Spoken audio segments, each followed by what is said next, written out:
انا عايز افهم الناس بتقول ازاي ان صلاح مش جامد. ده ايام ايطاليا في فيرونتينا يا جدعان، وكان قدام اليوفي. بص الراجل عمل سبرنت وكال 2 مدافعين وحطها في المقص، ويقول لك صلاح مش جامد. ايه يا جدعان، ايه يا جدعان، ده يا جدعان ده بوفون مش مصدق اللي بيحصل. الله اكبر عليك يا ابني. روح. هيعدي صلاح جامد من يومه. حلوه. حلو الوان تو ده.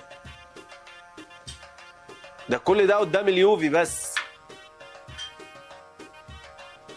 اجمد فريق في اوروبا طبعا. حط يالا ياه. روح يا ابن الحريفه. حلوه صلاح، حط جول بقى صلاح. يا ولد يا ولد. هدفين في بطل ايطاليا يا جدعان، عايزين ايه تاني؟ انا مش فاهم. لو وصلت لحد هنا صديقي ما تنساش تعمل لنا فولو وتصلي على النبي.